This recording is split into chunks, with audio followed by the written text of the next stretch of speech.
तारकेश्वर महादेव की जय।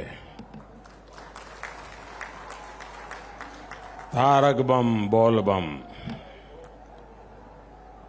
पश्चिम बंगाल के राज्यपाल सीवी आनंद बोस जी, केंद्रीय मंत्रिमंडल में मेरे सहयोगी शांतनु ठाकुर जी, पश्चिम बंगाल विधानसभा में नेता विपक्ष शुभेंदु अधिकारी जी, सांसद अपूर्वा पोद्दार जी, सुकांता मजूमदार जी, सौमित्र खान जी, अन्य महानुभाव, देवी और सज्जनों, 21वीं सदी का भारत तेज गति से आगे बढ़ रहा है।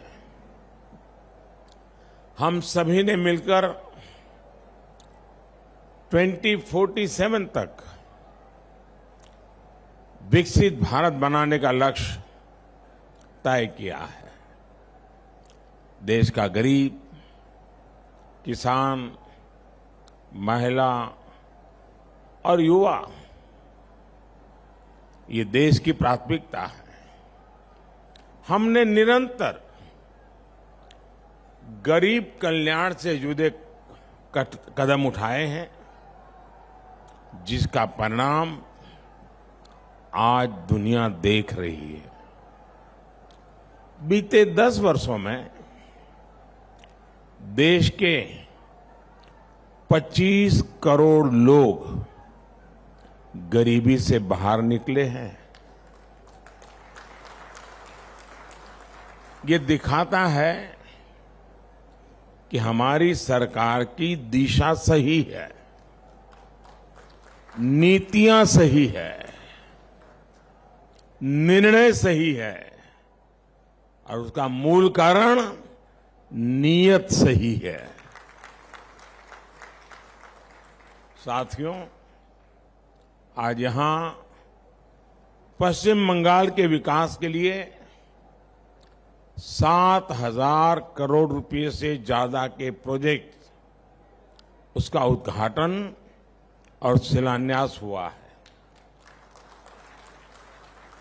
इनमें रेल, पोर्ट, पेट्रोलियम और जल शक्ति से जुड़ी परियोजनाएं शामिल है।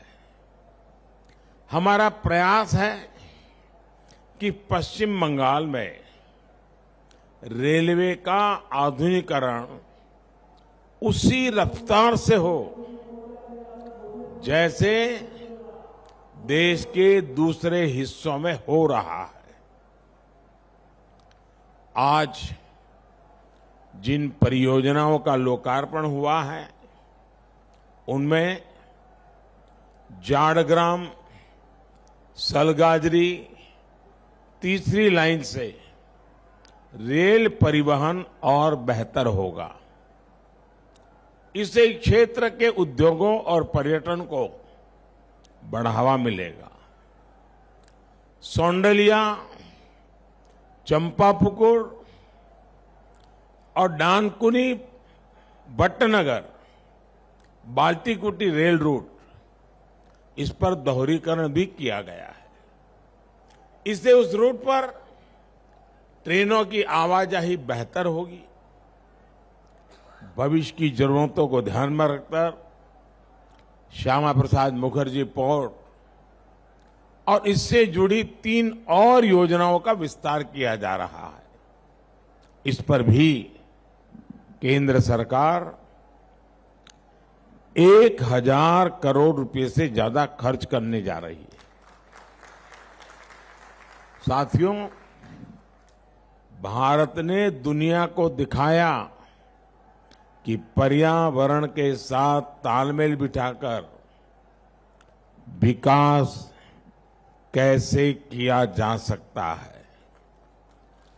हल्दिया से बरौनी तक 500 किलोमीटर से ज्यादा लंबी क्रूड ऑयल की पाइपलाइन इसका उदाहरण है।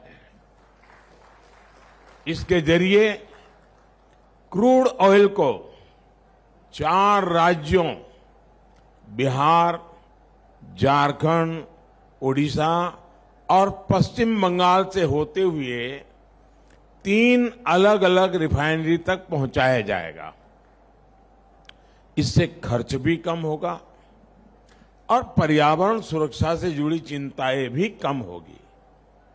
आज जो पश्चिम मेदिनीपुर में एलपीजी बॉटलिंग प्लांट शुरू हुआ है, उसका लाभ 7 जिलों को होगा। इससे यहां एलपीजी की मांग को पूरा करने में मदद मिलेगी और साथ साथ नौजवानों के लिए रोजगार के अनेक नए अवसर भी बनेंगे। आज हुगली नदी के प्रदूषण को कम करने के उद्देश्य से सीवेज ट्रीटमेंट प्लांट को भी शुरू किया जा रहा है। इसका भी फायदा हावड़ा, कमरहाटी और बारानगर के क्षेत्र में रहने वाले लाखों लोगों को होगा।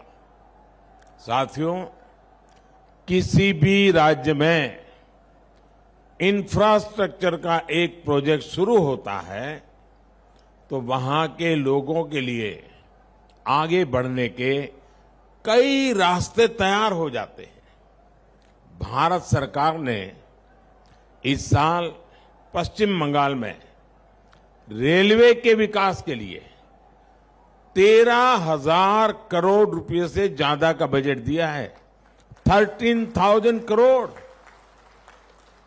ये राशि 2014 से पहले की तुलना में 3 गुना से भी अधिक है। हमारा प्रयास है कि यहां रेल लाइनों का इलेक्ट्रिफिकेशन, यात्री सुविधाओं का विस्तार और रेलवे स्टेशनों का पुनर्विकास तेज गति से हो।